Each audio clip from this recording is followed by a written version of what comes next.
Yes, stay here and pitch in with the ranch work. With my blue gone, I'll need extra hands to tend to the alpacas. Sadly. Although, Lilyberry, I think you should go with Wuklamet. I agree. I don't want to be anywhere near these alpacas. In case I get spat on. I ain't about that spitting life. The spitting life. Nope.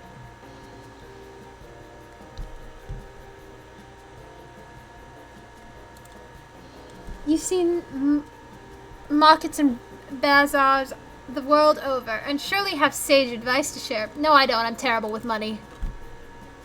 Have you seen the men that I'm interested in?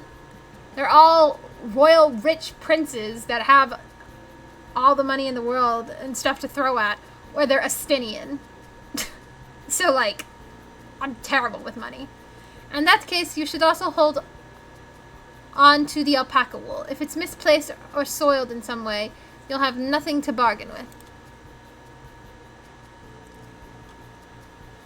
As if I'd do such a thing, but I'll leave the wool with Lilyberry anyway. The better to keep my hands free.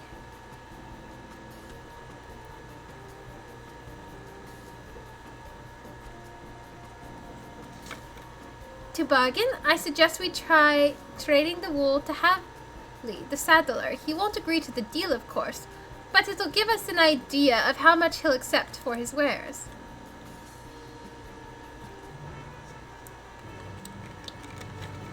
I mean, if I threaten him, he'll agree.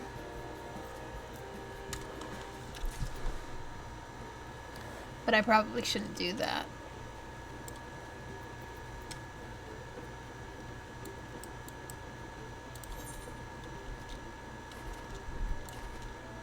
Time to go and bargain, bargain, bargain. I love bargaining, definitely. And it's not like,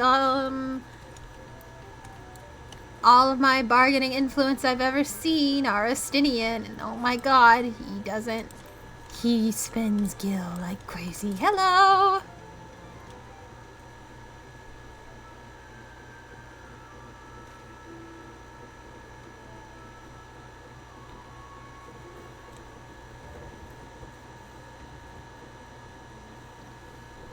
Something I can do for you?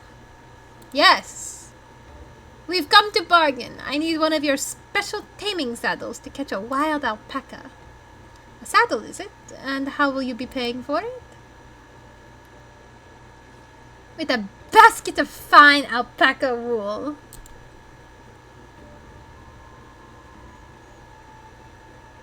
Uh-huh.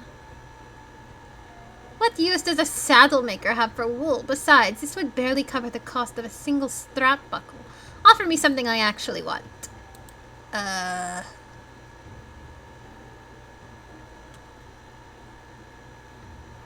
And what might that be? Mezcal. I like to nurse a cup at day's end while I inspect my finished work. Bring me a jug of quality stuff and you've got yourself a deal. This bodes well for us, Third Promise.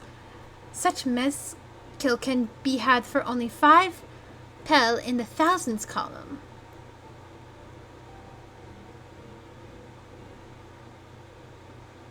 Hold on. Hold on. Did you say Third Promise? Then my offer has changed. The saddle is going to cost you a jug of premium mezcal, aged 3 years at least. Oh, this guy's an ass. 3 years? That stuff is valued at 10,000 pel or more. Why have you doubled the price? Because I will support the man of ambition who'll see my business prosper. Zoral Jah will go to war and his cavalry will need saddles. Lots of saddles. It's nothing personal, Third Promise, but I won't sell you my craft for anything less than my asking price. Yeah, let me threaten him.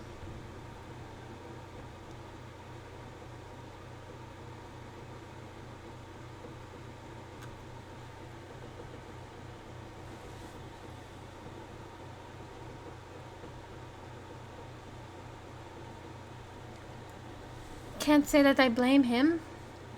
I'm known for championing peace, and the peace is unlikely to bring him more customers.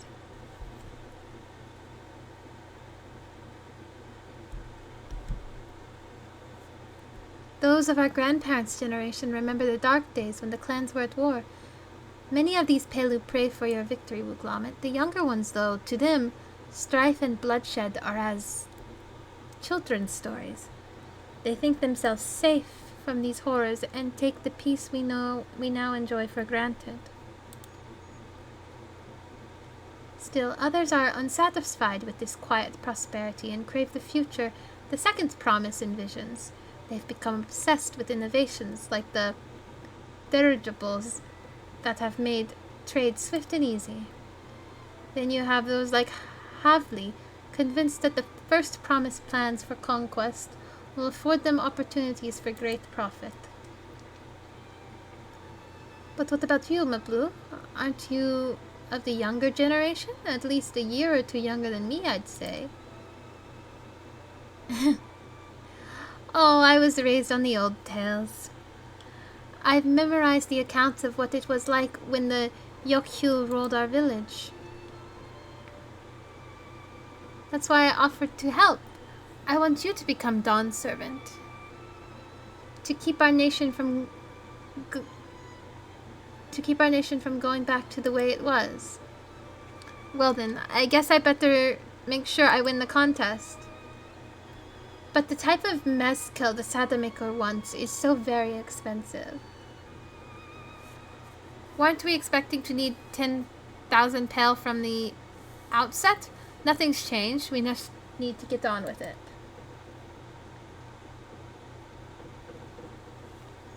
I may not have a head for trade or the stomach for alpacas, but I won't give up with the piece of Tuliola on the line.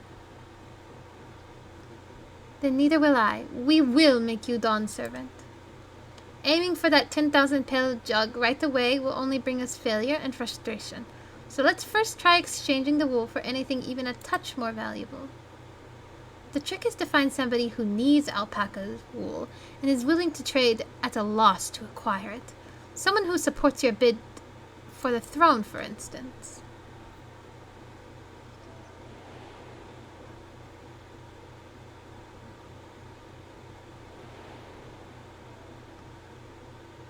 Hey, that one guy needed alpaca wool. Of course, the weaver! Bjolnyuk was his name, I believe. He went out of his way to say he agreed with my vision and he was here to buy wool. I think I remember the direction he was going, but for now, let's head back to the road where we first met him.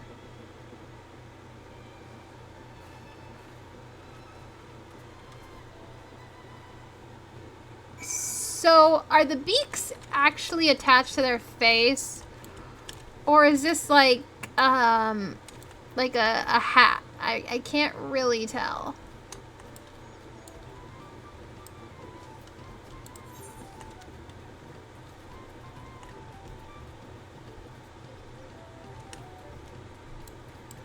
La la la, alpacas. They're gonna spit on me. Nice alpaca, good alpaca.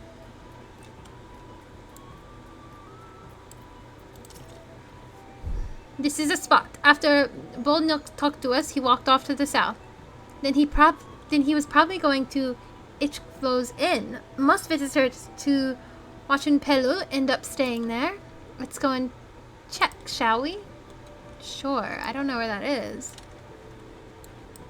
But we'll go and check.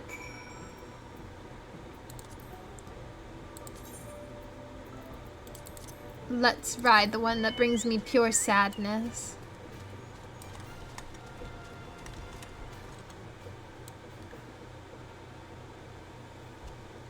Thank you. Have a good night. I will do the alpaca thingy, and it's already tiresome. Like, I'm like, why am I doing this?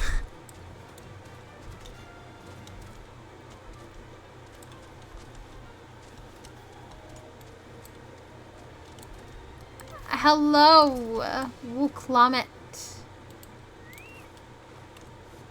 Can I have that basket, little berry? Yes. Here you go. Okay, hand over.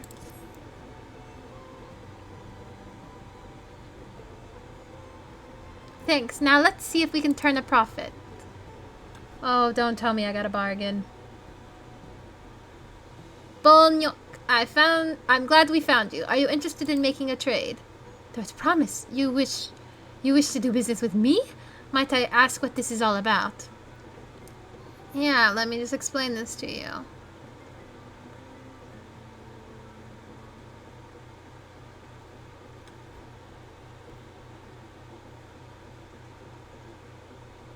I see. So the goal is to turn the basket of wool into a jug of 3-year-old premium mezcal. Then allow me to invest in your efforts. Peace integral is what allows me to cross freely into the lands of my suppliers. Naturally, I would prefer that one pledged to preserve that peace win the throne. Thus do I humbly offer you this wool poncho, a small token that I pray contributes to your victory. Oh, that's fine craftsmanship. A garment like that would easily fetch 5 pel in the hundreds column. That's very generous, Bolnyok. Thank you. I promise I won't let you down. I have every faith in you, Third Promise. May fortune bless your future dealings.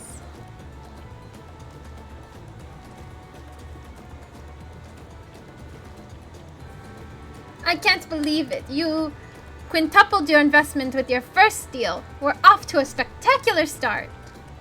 Only because Lilyberry remembered our weaver friend. All I did was hand over the wool. That's not true. The connections you build with people are vital. This is one of the most fundamental precepts of trading. One which you've instinctively mastered. You think so? I know so. Now let's take our 500 pel poncho and trade it for something even more valuable. Here, Lila, you take the poncho. If I lost it somehow, Ernville would never let me hear the end of it.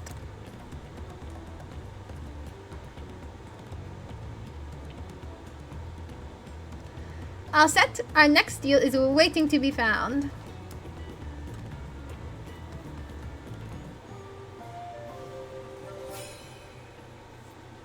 Oh. Success!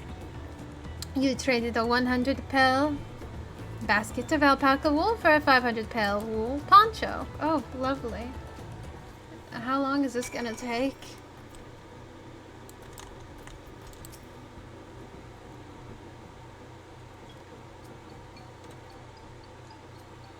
Leveraging connections is a sound strategy, but we should also consider supply and demand. An individual in urgent need of a good poncho will offer more than a merchant simply looking to stock his shelves. That makes sense, but how do we know if somebody needs a poncho? They'd probably be shivering. They aren't wearing one. They have a fabulous sense of style. It's a nice sturdy poncho, but the design is traditional. I don't think fashion is a part of its appeal. I think it is! So only those with practical need would be interested. Well, that's the obvious answer, isn't it? We look for a person without a poncho and hope they're eager to buy ours. Yes, there you go. We find a demand for our supply. Damn, y'all can't even be a little funny. Guys, we can have some fun with it. So where should we begin our search for prospective buyers?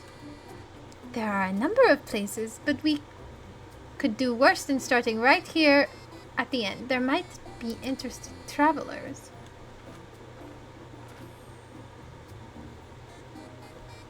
Who here needs a poncho? A lot of Mamul Jah hardly wear anything to begin with. Those are probably Landsguard or sellswords. Mamul Jah, who soldier for a living, prefer not to wear much above the waist. It hampers their movements. So even if they have bared shoulders, Mamul Jah carrying arms can be struck off the list.